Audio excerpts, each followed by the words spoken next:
नमस्कार साथियों, current affairs में आपका स्वागत है। हाल ही में हमारे देश के उपभोक्ता मामले, खाद्य एवं सार्वजनिक वितरण मंत्री ने लोकसभा में बताया कि भारत में राशन कार्डों का लगभग 100% डिजिटलीकरण हो गया है। अगर भारत में राशन कार्डों का 100% डिजिटाइज्ड डिजिटलीकरण हो गया है, तो इसके किस प्रकार के लाभ होंगे? आज इस वीडियो के माध्यम से हम यही जानने की कोशिश करेंगे। भारत में लगभग राशन कार्डों की संख्या कितनी है? आपको ये पता होना चाहिए। तो भारत में राशन कार्डों की संख्या लगभग है 20 करोड़ 58 लाख के आसपास, यानी 20.58 करोड़ के आसपास भारत में राशन कार्ड है। इन राशन कार्डों का मुख्य काम क्या है? इन राशन कार्ड, वस्तुतः आपको ये भी पता होना चाहिए कि राशन कार्ड होता क्या है। तो राशन कार्ड होता है एक दस्तावेज, एक महत्वपूर्ण दस्तावेज होता है जिसके माध्यम से आपकी पहचान को प्रमाणित किया जा सकता है और इसके माध्यम से सरकारी योजनाओं या सरकारी सुविधाएं जो दी जाती हैं उसका लाभ उठा सकता है पात्र व्यक्ति। तो राशन कार्ड का सबसे अधिक प्रयोग कहां पर होता है? सरकार इसके माध्यम से कमजोर वर्गों तक, गरीब लोगों तक खाद्य का वितरण करती है। और खाद्य का वितरण किसके माध्यम से करती है? आप जानते हैं कि हम नेशनल फूड सिक्योरिटी एक्ट 2013 लेकर के आए थे, जो जुलाई 2014 से लागू है। इसके अंतर्गत हम क्या करते हैं कि हमारे देश के गरीब लोगों को, 80 करोड़ से अधिक गरीब लोगों को सब्सिडी पर खाद्यान्न उपलब्ध कराते हैं। इस पर सब्सिडी के रेट पर खाद्यान्न उपलब्ध कराते हैं। और ये जो खाद्यान्न उपलब्ध कराया जाता है, ये राशन कार्डों के माध्यम से उपलब्ध कराया जाता है।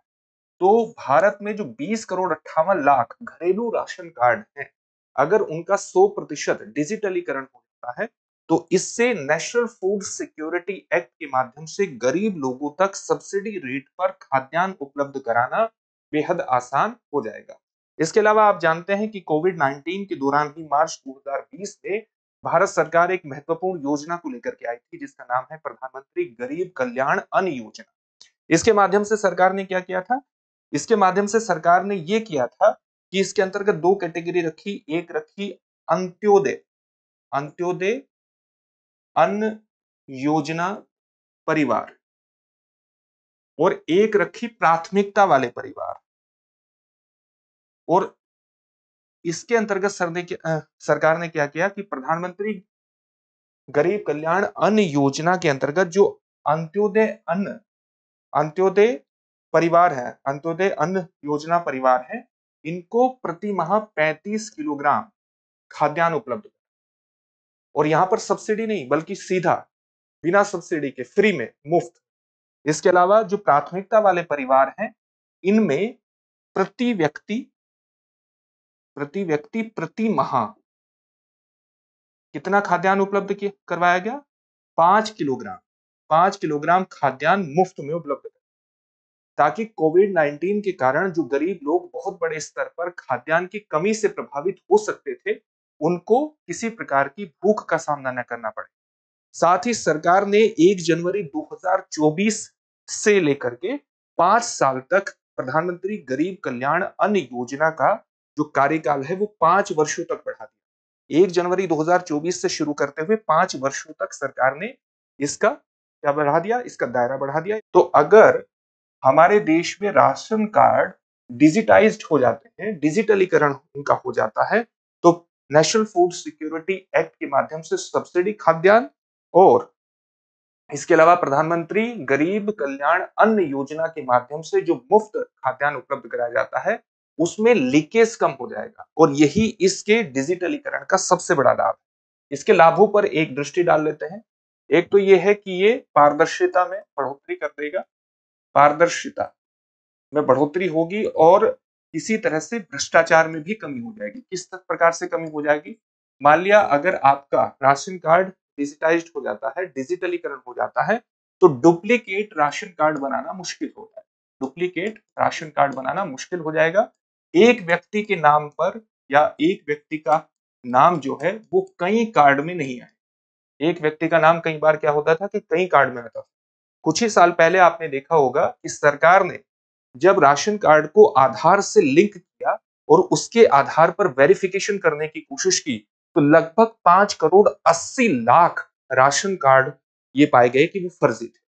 तो इससे सरकार को जो उसके द्वारा जो सब्सिडी खाद्यान्न प्रदान किया जाता था और उस पर बहुत बड़ी फंडिंग की जाती थी, उससे सरकार को क्या लाभ हुआ कि लीकेज कम करने में आसानी हुई। ये डिजिटलीकरण का सबसे बड़ा लाभ होता है। इसके साथ-साथ ही सरकार ये भी पता कर सकती है, लाभार्थियों की सही पहचान तो इससे स्थापित होती है, लाभार्थियों की सही पहचान सही स्थापित करके फर्जीवाड़ा इससे कम होता है। साथ ही किस जिले में कितना खाद्यान्न लोग प्राप्त कर रहे हैं और उसके लाभार्थी कितने हैं और किस जिले में खाद्यान्न की कितनी आपूर्ति की आवश्यकता है, इसको ट्रैक करना सरकार के लिए आसान हो जाता है। तो पूरी योजना को स्ट्रीमलाइन करना सरकार के लिए निश्चित रूप से एक सारी प्रक्रियाओं को ये आसान कर देता है। इसका एक लाभ ये भी है, इसके आधार पर सरकार एक बेहतर नीति और उस बेहतर नीति का क्रियान्वयन करने में भी सक्षम हो जाती है। तो ये कुछ महत्वपूर्ण लाभ है जो राशन कार्ड का 100% अगर डिजिटलीकरण हो जाता है, तो निश्चित रूप से लगभग 100% डिजिटलीकरण हो गया है। तो ये सारे लाभ निश्चित रूप से सरकार को मिलेंगे राशन कार्ड के डिजिटलीकरण। इससे संबंधित एक प्रश्न देखेंगे, लेकिन उससे पहले आपके लिए एक महत्वपूर्ण सूचना है। आप जानते हैं कि दृष्टि संस्थान ने हाल ही में आपके लिए एक महत्वपूर्ण कोर्स लॉन्च किया है जिसका नाम है GS studio foundation live online course. मात्र 24,999 में ये जीएस की बेसिक स्तर से शुरू करते हुए संपूर्ण पाठ्यक्रम का कवरेज डॉक्टर विकास देवी कीर्ति के नेतृत्व में सर्वश्रेष्ठ अध्यापकों की टीम के माध्यम से आपको उपलब्ध कराता है। 1250 प्लस घंटों की कक्षाओं के माध्यम से 14 महीने में आपका जीएस का संपूर्ण पाठ्यक्रम पूरा हो जाएगा। कोर्स की वैधता 18 महीने तक रहेगी, यानी 18 महीने तक आप क्लास को जितनी बार चाहे उतनी बार देख सकते हैं। नोट्स बनाने में आपको किसी तरह की दिक्कत नहीं होगी, क्योंकि जो आपको पीपीटी पर पढ़ाया जाएगा उसकी पीडीएफ फाइल भी आपको मिलेगी। इसके अलावा अगर आपको क्लास के दौरान किसी तरह का कोई संशय होता है तो आप लाइव चैट में हिस्सेदारी लेकर के प्रश्न पूछ करके अपने संशय का निवारण कर सकते हैं। 10 प्रिंटेड कलर्ड बुकलेट्स भी आपको प्राप्त होंगी, आप अपना सही तरह से तैयारी का मूल्यांकन कर सके। इसके लिए प्रीलिम्स और मेंस के 18 टेस्ट भी उपलब्ध कराए जाएंगे। साथ ही आपकी करंट अफेयर्स की तैयारी दुरुस्त हो, इसके लिए 2 वर्षों तक करंट अफेयर्स की क्लासेस का एक्सेस आपके पास होगा। तो एक कंप्लीट पैकेज है। 24,999 की जो फीस है उसको आप इंस्टॉलमेंट में भी जमा कर सकते हैं। हिंदी माध्यम का बैच 9 दिसंबर से प्रारंभ होगा, अंग्रेजी माध्यम का बैच 10 दिसंबर से प्रारंभ होगा। एडमिशन प्रारंभ हो चुके हैं। एडमिशन लेने के लिए डिस्क्रिप्शन में दिए गए लिंक पर जाकर के क्लिक कीजिए और एडमिशन को सुनिश्चित कर लीजिए। और अगर किसी भी प्रकार का डाउट है तो आप एक नंबर पर कॉल कर सकते हैं। नंबर है 8750187501। आपके सामने प्रश्न है, प्रधानमंत्री गरीब कल्याण अन्न योजना किस वर्ष तक जारी रहेगी? आपके सामने ऑप्शंस क्या हैं? वर्ष 2025, वर्ष 2027, वर्ष 2028 या वर्ष 2030। इस प्रश्न का उत्तर कमेंट बॉक्स में कमेंट करके जरूर दीजिएगा। फिर से एक नई सेशन में आपसे मुलाकात होगी। धन्यवाद।